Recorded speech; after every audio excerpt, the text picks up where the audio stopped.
Hello dear friends, welcome आप सभी का तनु क्लासेस में। तो दोस्तों, आज के इस वीडियो में मोस्ट इंपोर्टेंट यानी वीवीआई प्रश्नों को सॉल्व करेंगे बायोलॉजी यानी जीव विज्ञान के। ये सभी क्वेश्चन से मोस्ट इंपोर्टेंट है। ये सभी क्वेश्चन से बोर्ड में बार बार पूछा जा चुका है, बार बार बोर्ड एग्जाम में पूछा जा चुका है ये सब क्वेश्चन। और ये गेस किया गया क्वेश्चन है। आपका 2022 में एग्जाम है, फरवरी में एग्जाम है, इसलिए मैं चाहूंगा कि एक झलक आप ये सभी क्वेश्चन को देख लेंगे, ठीक है। क्योंकि ये सभी क्वेश्चन से बोर्ड एग्जाम में पूछे जाने के चांस है और सभी सिंपल क्वेश्चन है, कोई टफ क्वेश्चन नहीं है। और ये क्वेश्चन को कितना बार लगभग रिपीट किया जा चुका है आप देख सकते हैं क्वेश्चन बैंक उठा करके, ठीक है। तो चलिए स्टार्ट करते हैं। सभी क्वेश्चंस का आंसर को मेरे साथ कमेंट करना है, क्योंकि कमेंट करने से क्या होता है कि जो आपका कॉन्फिडेंस है वो ग्रो होता है। तो सबसे फर्स्ट नंबर क्वेश्चन आपका स्क्रीन पर क्वेश्चन पूछा गया है कि विषाणु किससे बनता है, यानी विषाणु का जो निर्माण होता है किससे होता है, प्रोटीन से या फिर प्रोटीन तथा न्यूक्लिक अम्ल से या फिर लिपिड तथा प्रोटीन से या फिर डीएनए और आरएनए से। तो सिंपल सी बात है, विषाणु जो बनता है वो बनता है प्रोटीन और न्यूक्लिक अम्ल से। किससे? प्रोटीन और न्यूक्लिक अम्ल से विषाणु का निर्माण होता है, ठीक है। यानी ऑप्शन आपका बी करेक्ट हो जाएगा फर्स्ट नंबर क्वेश्चन का। अब देखिए क्वेश्चन नंबर सेकंड पूछा गया कि तीन फसलों जो विश्व खाद्य उत्पादन यानी विश्व खाद्य उत्पादन का सबसे अधिक भाग बनाती है, कौन सा फसल है? तीन फसल, मेन तीन फसल, गेहूं चावल और मक्का, गेहूं चावल और जौ, या फिर गेहूं मक्का और ज्वार, या फिर चावल मक्का और ज्वार। तो इसका जो करेक्ट हो जाएगा वो हो जाएगा आपका गेहूं चावल और मक्का। ये ना दुनिया का मतलब सबसे ज्यादा खाद्य स्टोर करता है, यानी खाद्य उत्पादन का जो सबसे बड़ा भाग है, यानी खाद्य उत्पादन जो होता है तो सबसे ज्यादा अगर किसी का उत्पादन होता है वो होता है गेहूं चावल और मक्का का, ठीक है। यानी खाद्य जो स्टोर है दुनिया का सबसे ज्यादा यही सब स्टोर किया हुआ है, गेहूं चावल और मक्का। ऑप्शन आपका एक करेक्ट हो जाएगा सेकंड नंबर क्वेश्चन का। काफी सिंपल क्वेश्चन है। अब चलिए क्वेश्चन नंबर थर्ड क्वेश्चन पूछा गया कि विश्व की बेशकीमती यानी विश्व की बेशकीमती ऊन देने वाली पश्मीना नस्ल है। देखिए ऊन का मतलब क्या? कॉटन, ठीक है। पश्मीना नस्ल भेड़ की है, जौ की है, या फिर बकरी की है, या फिर भेड़ बकरी संकरण की है, संस्करण। तो इसका जो राइट हो जाएगा वो हो जाएगा भेड़ बकरी संस्करण, यानी भेड़ और बकरी का हाइब्रिडाइजेशन रूप है विश्व की सबसे ज्यादा ऊन देने वाली पश्मीना नस्ल, ठीक है। ये आपको संस्करण करके बताया। ये जो है पश्मीना नस्ल का जो एक तरह से बनाया गया है, इनको वैज्ञानिक तरीके से ये दोनों का हाइब्रिडाइजेशन किया गया है, मतलब एक तरह से जो फर्टिलाइजेशन जिससे ये होता है जनन करवाया गया है भेड़ और बकरी में, तब क्या बना है? पश्मीना नस्ल का निर्माण हुआ है, ठीक है। ऑप्शन आपका सी करेक्ट हो जाएगा। क्या हो जाएगा? सॉरी ऑप्शन आपका डी करेक्ट हो जाएगा थर्ड नंबर क्वेश्चन का। अब देखिए क्वेश्चन में कितना हो जाएगा। क्वेश्चन नंबर फोर्थ काफी सिंपल क्वेश्चन है। क्वेश्चन करा कि सोमेटिक हाइब्रिडाइजेशन संपादित किया जाता है। सोमेटिक हाइब्रिडाइजेशन कहां संपादित किया जाता है? तो ये जो संपादित होता है प्रोटोप्लास्ट विलियन द्वारा ये संपादित होता है। ऑप्शन ए आपका करेक्ट हो जाएगा फोर्थ नंबर क्वेश्चन का। नेक्स्ट क्वेश्चन देखिए क्वेश्चन नंबर 5 क्वेश्चन करा कि भारत में सन 1960 में गेहूं उत्पादन क्रांति प्रारंभिक तौर पर संभव हो सका। कहां संभव हो सका वो आपको बताना, ठीक है। या फिर उत्परिवर्तन से पादप ऊंचाई में कमी के कारण, या फिर मात्रात्मक लक्षण उत्परिवर्तन के कारण, संकर बीज के कारण, या फिर क्लोरोफिल कंटेंट बढ़ने के कारण। तो सिंपल सी बात है, यानी ये कैसे संभव हो सका? यानी संकर बीज यानी हाइब्रिड बीज के कारण भारत में 1960 में क्या हुआ थी कि गेहूं क्रांति में हुआ था, गेहूं में क्रांति लाया गया था। और क्रांति ये जो संभव हुआ कब, कैसे संभव हुआ? क्योंकि संकर बीज आ गए थे, यानी हाइब्रिड जो बीज होता है वो आ गए थे और गेहूं का उत्पादन बढ़ गया था, ठीक है। तो ऑप्शन सी आपका करेक्ट आंसर हो जाएगा 5 नंबर क्वेश्चन का। नेक्स्ट क्वेश्चन देखिए क्वेश्चन नंबर 6 क्वेश्चन पूछा गया है कि निम्न में से कौन सा एक कुक्कुट रोग है, यानी कुक्कुट में होने वाला रोग है? एंथ्रेक्स, या फिर पेब्राइन रोग, या फिर रानीखेत रोग, या फिर मुंह पका और खुरपा का रोग, ठीक है। तो ये जो कौन सा रोग है? सिंपल सी बात है, ये रानीखेत रोग। ये रानीखेत रोग जो होता है ये कुक्कुट रोग है। ये क्या है? कुक्कुट रोग है, एक प्रकार का कुक्कुट रोग है। ऑप्शन सी करेक्ट हो जाएंगे 6 नंबर क्वेश्चन का। नेक्स्ट देखिए क्वेश्चन में कितना हो जाएगा। क्वेश्चन नंबर 7 जैविक खाद मुख्य स्रोत है। जैविक खाद का मुख्य स्रोत जो मेन सोर्स है क्या है? हरा शैवाल, या फिर यीस्ट, या फिर जीवाणु, या फिर लाल शैवाल। तो ये जो जैविक खाद का जो मेन सोर्स है वो है जीवाणु। क्या है? जीवाणु, यानी ऑप्शन सी करेक्ट हो जाएगा 7 नंबर क्वेश्चन का। नेक्स्ट क्वेश्चन पूछा गया सिंपल क्वेश्चन है। अभी तक जो वीडियो को लाइक नहीं किए, प्लीज वीडियो को अभी तक जो लाइक नहीं किए तो प्लीज वीडियो को लाइक कर देंगे और अपने दोस्तों में प्लीज जम करके एक बार शेयर कर देंगे, ठीक है। दलहनी हो जाएगा। दलहनी पौधों के जड़ पिंड में कौन जीवाणु पाया जाता है? तो सिंपल सी बात है, हम लोग 8th क्लास में भी ये चीज पढ़े हैं। 8th क्लास में आपको ये चीज दिया गया है कि दलहनी पौधे के जो जड़ होते हैं उसमें राइजोबियम पाया जाता है। राइजोबियम नामक जीवाणु पाया जाता है, जिसके कारण मतलब नाइट्रोजनीकरण होता है। इसके द्वारा क्या होता है? नाइट्रोजनीकरण होता है ये राइजोबियम द्वारा। ऑप्शन आपका एक करेक्ट हो जाएगा 8 नंबर क्वेश्चन का। नेक्स्ट देखिए क्वेश्चन नंबर 9 क्वेश्चन पूछा गया कि पास्चुराइजेशन में गर्म करते हैं। पास्चुराइजेशन में क्या गर्म करते हैं? सिंपल सी बात है, तो इसमें जो गर्म होता है किसी भी तरल पदार्थ को 70 से 80 डिग्री सेल्सियस पर हीट किया जाता है, गर्म किया जाता है, और शीघ्रता से उसको ठंडा भी कर दिया जाता है, ठीक है। 70 से लेके 80 डिग्री सेल्सियस तक उसको क्या किया जाता है? हीट किया जाता है, लेकिन तुरंत उसको क्या कर दिया जाता है? ठंडा कर दिया जाता है। उनको क्या कर दिया जाता है? शीघ्रता से कूल कर दिया जाता है, ठंडा कर दिया जाता है और पैक कर दिया जाता है, ताकि उसमें जो विषाणु है, जो भी बैक्टीरिया है 70 से 80 डिग्री सेल्सियस तक वो मतलब उबलेगा, तो वो क्या हो जाएगा, जितना विषाणु बैक्टीरिया होगा वो सब डायरेक्ट मर जाएगा। और जैसे उनको थोड़ा सा ठंडा करके, तुरंत ठंडा करके उसको पैक कर देगा, ताकि फिर दोबारा उस पर विषाणु या फिर जीवाणु उस पर अटैक न कर पाए, उसमें सम्मिलित ना हो पाए। तो ये जो आप सुधा दूध आप नाम सुने होंगे, सुधा दूध जो होता है ना वो पौष्टिकीकृत होता है, क्योंकि उसको 70 से 80 डिग्री सेल्सियस के तक गर्म करने के बाद ही उसको पैक किया जाता है, ठीक है, उसमें कोई जीवाणु वगैरह नहीं होता। तो ऑप्शन आपका डी करेक्ट हो जाएगा 9th नंबर क्वेश्चन का। अब देखिए क्वेश्चन नंबर 11 क्वेश्चन पूछा गया कि टी लिम्फोसाइट उत्पन्न होता है अस्थि मज्जा से या फिर पेट से या फिर थाइमस से या फिर यकृत से। तो टी लिम्फोसाइट से मतलब जो उत्पन्न होता है यकृत से, कहां से, यकृत से। ऑप्शन डी करेक्ट हो जाएगा 10th नंबर क्वेश्चन का। नेक्स्ट देखिए क्वेश्चन नंबर 11 क्वेश्चन पूछा गया कि बैसिलस थुरिएंजेसिस बीटी जिसको शॉर्ट में बोलते हैं, प्रभेद का प्रयोग किया जाता है। तो इसका जो प्रयोग किया जाता है कहां किया जाता है, तो इसका प्रयोग होता है आपका बायो इंसेक्टिलाइड्स यानी बायो इंसेक्टिसाइडल पौधे के लिए, बायो इंसेक्टिसाइडल पौधे के लिए यह प्रयोग होता है। ऑप्शन सी करेक्ट हो जाएगा 11th नंबर क्वेश्चन का। नेक्स्ट क्वेश्चन देखिए क्वेश्चन नंबर 12 क्वेश्चन पूछा गया कि डीएनए फिंगरप्रिंटिंग के लिए डीएनए प्राप्त किया जाता है। डीएनए फिंगरप्रिंटिंग के लिए जो डीएनए प्राप्त किया जाता है, कहां से प्राप्त किया जाता है, तो ये जो प्राप्त किया जाता है श्वेत रुधिर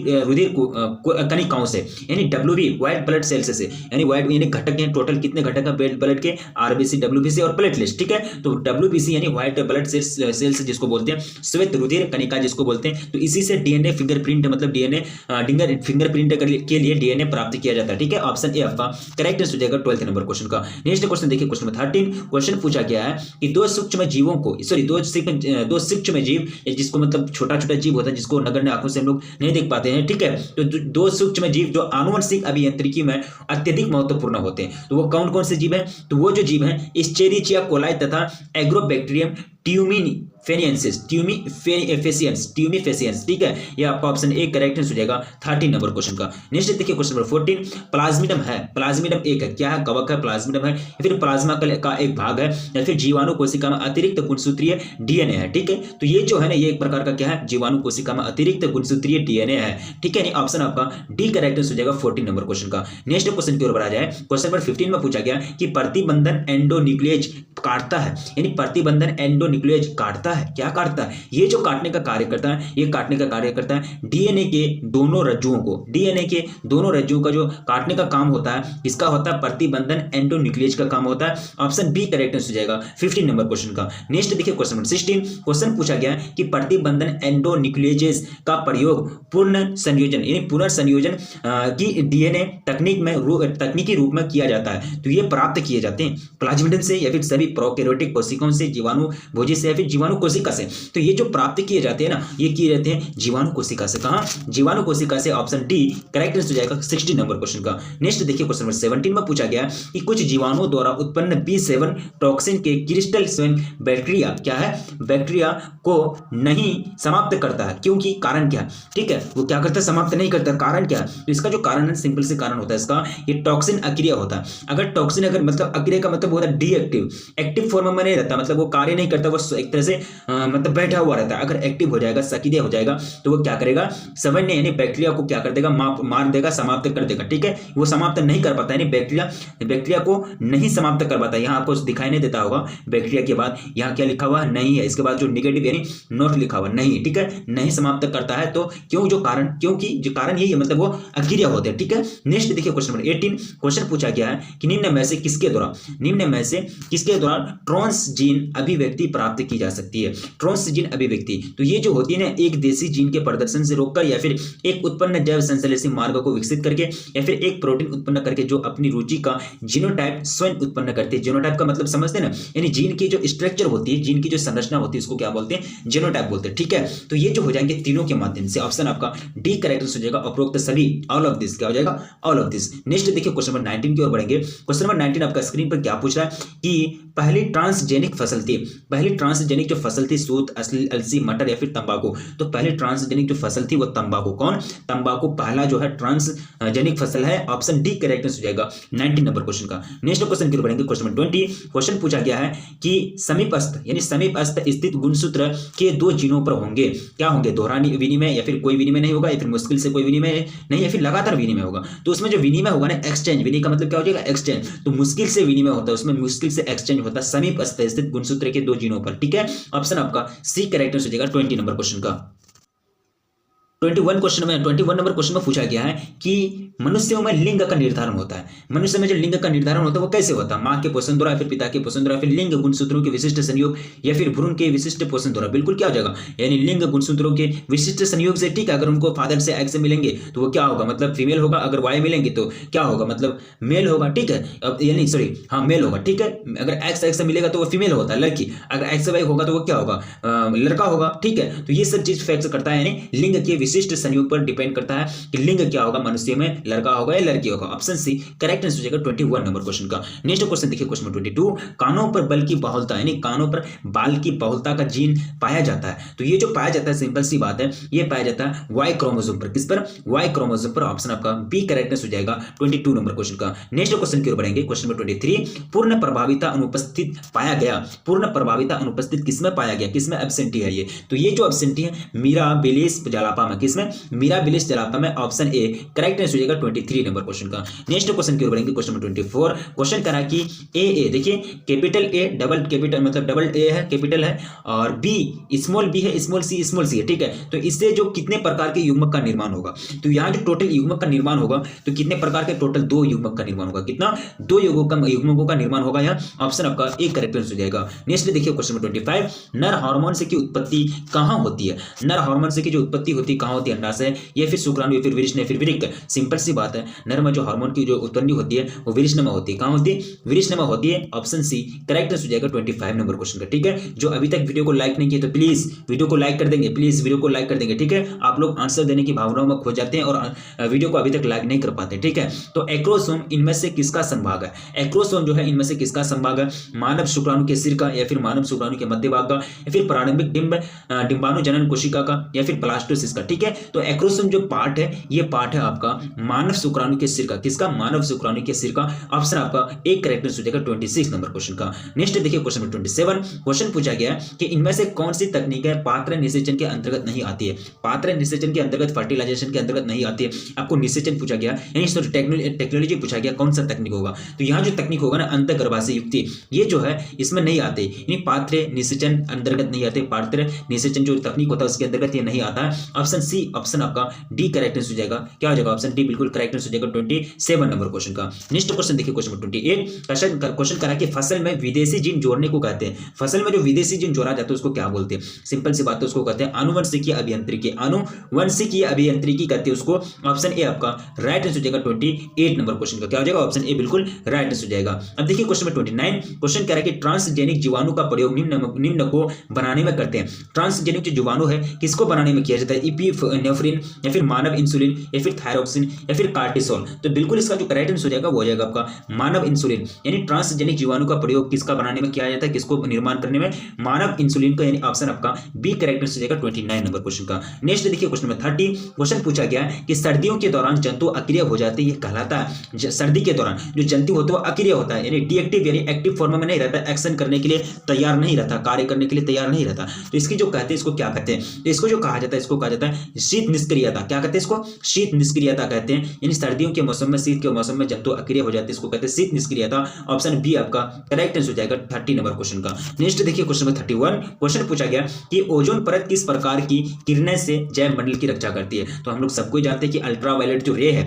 अल्ट्रावायलेट रे जो यूवी जिसको बोलते हैं यूवी रेज से मतलब क्या करती है? ओजोन परत जो होता है, ओजोन परत किस प्रकार की, यानी यूवी रेज से मतलब पृथ्वी की जैव मंडल की रक्षा करती है। अगर ओजोन परत अगर नहीं होगा ना तो ये यूवी रेज डायरेक्ट पृथ्वी पर आएंगे और यहाँ का जो जंतु है उसके स्किन में एक तरह से स्किन कैंसर फैल जाएगा। ठीक है, यानी यहाँ का तापमान भी बढ़ जाएगा, ये सब प्रॉब्लम होगा। तो ठीक है, अभी ओजोन परत अभी क्षय भी हो रहा है और इसको लेकर के काफी गंभीर समस्या भी है पूरे वर्ल्ड में, पूरे दुनिया में, और बहुत सारे देश इसको लेकर के अभी सजग भी है पूरा तरह से। ठीक है, ऑप्शन आपका क्या हो जाएगा? बी करेक्ट हो जाएगा, अल्ट्रावायलेट किरणें, यानी यूवी रेज, अल्ट्रावायलेट रेज। ठीक है, अब देखिए क्वेश्चन नंबर 32, क्वेश्चन पूछा गया कि कवक मूल उदाहरण है।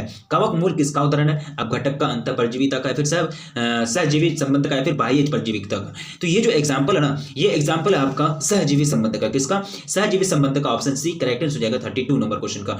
नेक्स्ट देखिए क्वेश्चन नंबर 33, अधिक लवण सांद्रता वाली क्षारीय मृदा में उगने वाले पौधे होते हैं। तो उगने वाले जो पौधे होते हैं उसको कहते हैं क्या? लवणोद्भिद। क्या बोलते हैं? लवणोद्भिद, यानी लवणोद्भिद। ठीक है, ऑप्शन बी करेक्ट हो जाएगा जाएगा 33 नंबर क्वेश्चन का। नेक्स्ट देखिए क्वेश्चन नंबर 34 पूछा गया है कि जब जन्म दर मृत्यु दर के बराबर होता है तब यह है, तो जब जन्म दर अगर मृत्यु दर आपस में क्या हो जाएगा, इक्वल हो जाएगा, तब वो अब क्या कर लेंगे, प्लेटियो अवस्था, क्या कर लेंगे, प्लेटियो अवस्था। ऑप्शन आपका एक करेक्ट आंसर हो जाएगा 34 नंबर क्वेश्चन का। नेक्स्ट देखिए क्वेश्चन नंबर 35 जलीय पारितंत्र में ऊर्जा का पिरामिड कैसा होता है। जलीय पारितंत्र में जो जलीय पारितंत्र होता है, इकोसिस्टम होता है, उसमें ऊर्जा का जो पिरामिड होता है वो कैसा होता है। हम लोग आयु पिरामिड भी पढ़े, ऊर्जा का भी पिरामिड होता है, तो उसका जो पिरामिड होता है ना वो होता है हमेशा सीधा, हमेशा क्या होता है, सीधा होगा। ऑप्शन ए राइट आंसर हो जाएगा 35 नंबर क्वेश्चन का। नेक्स्ट देखिए क्वेश्चन नंबर 36 क्वेश्चन पूछा गया कि एक पोषक स्तर से दूसरे पोषक स्तर पर स्थानांतरण ऊर्जा, एक पोषक स्तर से दूसरे पोषक स्तर पर जो ऊर्जा स्थानांतरित होता है वो कितना परसेंटेज होता है। तो ये जो होता है ना ये 15%, कितना 15%, ठीक है, यानी 15%। ऑप्शन सी आपका राइट आंसर हो जाएगा 36 नंबर क्वेश्चन का। नेक्स्ट देखिए क्वेश्चन नंबर 37 क्वेश्चन पूछा गया कि एक पारिस्थितिक तंत्र में हरे पौधे हैं, यानी एक पारिस्थितिक तंत्र में जो हरे पौधे हैं यानी ग्रीन जो प्लांट हुआ वो क्या है, तो एक प्रकार का उत्पादक है, वो क्या है, उत्पादक है। ऑप्शन ए राइट आंसर हो जाएगा 37 नंबर क्वेश्चन का। ऑप्शन ए क्या हो जाएगा, राइट आंसर हो जाएगा 37 नंबर क्वेश्चन का। अब देखिए क्वेश्चन नंबर 38 में पूछा गया कि नए प्रजातियों के निर्माण का मुख्य कारक, नए प्रजाति का जो निर्माण होता है उसका मुख्य कारक कौन है वो आपको पूछा गया। तो ये जो कारण है विलगन, क्या है, विलगन, यानी ऑप्शन आपका सी करेक्ट आंसर हो जाएगा, क्या हो जाएगा, ऑप्शन सी बिल्कुल करेक्ट आंसर हो जाएगा 38 नंबर क्वेश्चन का। नेक्स्ट देखिए क्वेश्चन नंबर 39 में पूछा गया कि निम्न में से कौन आहार श्रृंखला है, यानी आहार श्रृंखला सही है, यानी सही ऑर्डर में है, कौन है, ठीक है। तो यहाँ जो सही ऑर्डर में जो आहार श्रृंखला है, घास को कौन खाएगा, ये घास को कौन खाएगा, ये घास को खाएगा बकरी, ये बकरी को कौन खाएगा, शेर। तो ये जो श्रृंखला है ये बिल्कुल सही है, ठीक है, ये शेर बकरी को खाएगा और ये बकरी घास को खाएगा, ठीक है, तो ये श्रृंखला सही है। ऑप्शन आपका बी करेक्ट आंसर हो जाएगा 39 नंबर क्वेश्चन का। नेक्स्ट देखिए question number 30 question number 40 question पूछा गया कि भारत में प्रोजेक्ट टाइगर प्रारंभ कब किया गया था। तो भारत में जो प्रोजेक्ट टाइगर की प्रारंभ हुआ था वो 1973 में, कब, 1973 में। ऑप्शन ए आपका करेक्ट आंसर हो जाएगा 40 नंबर क्वेश्चन का। देखिए question number 41 Dudhwa national park है, दुधवा नेशनल पार्क स्थित है कौन सा स्टेट में, कौन सा राज्य में। तो ये जो है यूपी में, कहां, यूपी के अंतर्गत है Dudhwa national park. Option B right answer हो जाएंगे 41 नंबर क्वेश्चन का। देखिए क्वेश्चन नंबर 42 क्वेश्चन पूछा गया कि रेड डाटा पुस्तक यानी रेड डाटा बुक में किस प्रकार की जीवों की सूची है, किस प्रकार की जीवों के बारे में उल्लेख किया गया है, किसका डेटा, ठीक है।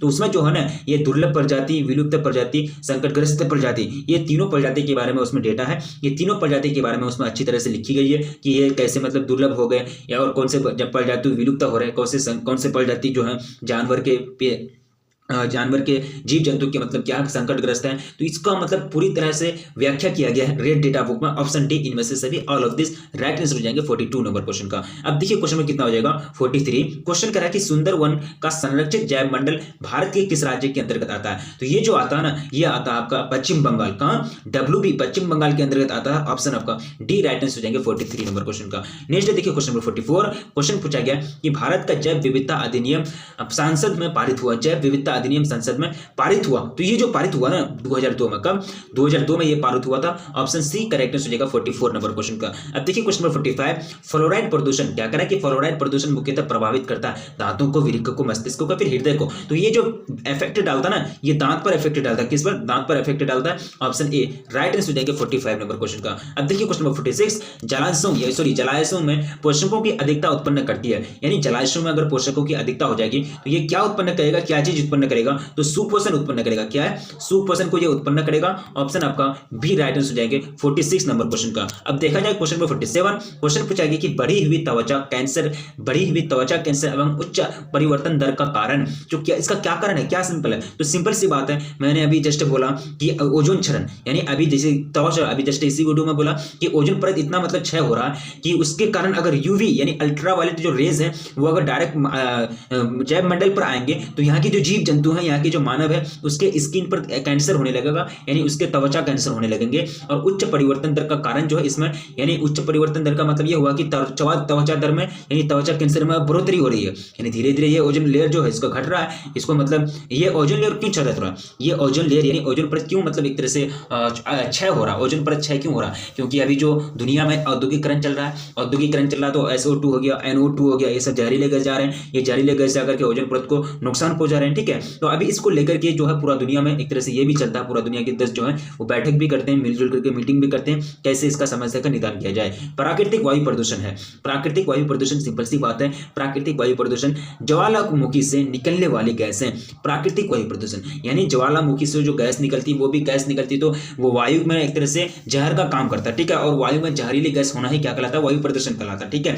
तो वहां क्या हो जाएंगे, प्राकृतिक वायु प्रदूषण हो रहा है, ठीक है। लेकिन अगर कोई उद्योग चल रहा है, कोई गाड़ी चल रही है, कोई वैन चल रही है, तो यहाँ जो वायु प्रदूषण होता है वो क्या कहलाएंगे, मानव निर्मित वायु प्रदूषण, ठीक है। तो ज्वालामुखी से निकलने वाली गैस जो है वो एक प्रकार का प्राकृतिक वायु प्रदूषण है। ऑप्शन बी करेक्ट आंसर हो जाएगा 48 नंबर क्वेश्चन का। अब देखिए क्वेश्चन नंबर 49, निम्नलिखित में से कौन सी एक गैस ग्रीन हाउस गैस नहीं है। ग्रीन हाउस गैस CH4 या फिर CO2 या फिर CFC या फिर हाइड्रोजन। बिल्कुल क्या हो जाएगा, हाइड्रोजन। ये ग्रीन हाउस गैस नहीं है, हाइड्रोजन ग्रीन हाउस गैस नहीं है। कल CFC हो गया, क्लोरोफ्लोरोकार्बन, CO2 हो गया, NH क्या हो जाएगा, CH4 मीथेन, CH4 हो गया। ये सब जो है ग्रीन हाउस इफेक्ट गैस है। और इसके कारण क्या होता है कि इस सब का अगर मात्रा बढ़ेगा तो ओजोन परत क्षय हो रहा है, ठीक है। और ओजोन परत क्षय हो रहा है तो हिमालय का जो बर्फ है, हिमालय पहाड़ भी पिघल रहा है, और एक तरह से समुद्र का जो पानी का लेयर है वो भी बढ़ रहा है, ठीक है। ये सब सारे प्रॉब्लम्स हैं, अच्छी तरह से रीडिंग कराया गया आपको कि क्या क्या प्रॉब्लम हो सकते हैं अगर CFC CO2 और CH4 का मात्रा अगर वायुमंडल में बढ़ जाए, ठीक है। ऑप्शन डी करेक्ट हो जाएंगे, ये आपका ग्रीन हाउस गैस नहीं है। अब देखिए क्वेश्चन नंबर 50, जब संतति की उत्पत्ति एकल जनक द्वारा होती है तब यह क्या कहलाती है। तो इसको जो कहते हैं, सिंपल सी बात है, इसको क्या कहते हैं, आंतरिक सॉरी इसको जो कहा जाता है इसको कहता है अलैंगिक जनन। क्या बोलते हैं, अलैंगिक जनन। अलैंगिक जनन का एग्जांपल हो गया जैसे कि कायिक परिवर्तन हो गया, कायिक परिवर्तन एक क्या है, अलैंगिक जनन है, ठीक है। तो ऑप्शन आपका बी करेक्ट हो जाएगा 50 नंबर क्वेश्चन का। तो ये सभी क्वेश्चन बोर्ड एग्जाम की दृष्टि से काफी महत्वपूर्ण है और सभी क्वेश्चन को याद रखने का प्रयास करेंगे क्योंकि यहाँ से आपको क्वेश्चन बोर्ड एग्जाम में पूछे जाएंगे, ठीक है। क्योंकि बोर्ड एग्जाम में पूछे जाएंगे, ये 100% मैं गारंटी देता हूँ। और आपकी तैयारी कैसी है नहीं है, लेकिन बाद में आपका रिवीजन होना बहुत जरूरी होता है। और इसी तरह से रिवाइज कीजिए और सभी सब्जेक्टों को बैलेंसिंग के साथ लेके चलिए। ये नहीं कि एक ही सब्जेक्ट पर पूरा ध्यान दे रहे हैं, और सभी सब्जेक्टों को बैलेंसिंग के साथ लेके चलिए, रिवाइज कीजिए। और वीडियो को अभी तक प्लीज लाइक नहीं किए तो प्लीज वीडियो को लाइक कर देंगे और अपने दोस्तों में एक बार जम करके शेयर कर देंगे। चैनल पर पहली बार विजिट कर रहे हैं, अभी लास्ट में आपसे बोलता हूं कि चैनल पर पहली बार विजिट कर रहे हैं तो प्लीज चैनल को सब्सक्राइब कर लेंगे, क्योंकि चैनल पर वो मटेरियल आपको प्रोवाइड की जाती है जो बोर्ड एग्जाम में अच्छा प्रदर्शन करने के लिए, अच्छा मार्क्स लाने के लिए जरूरी होता है, ठीक है। तो रखिए अपना ख्याल, मिलेंगे फिर नेक्स्ट वीडियो में, तब तक के लिए।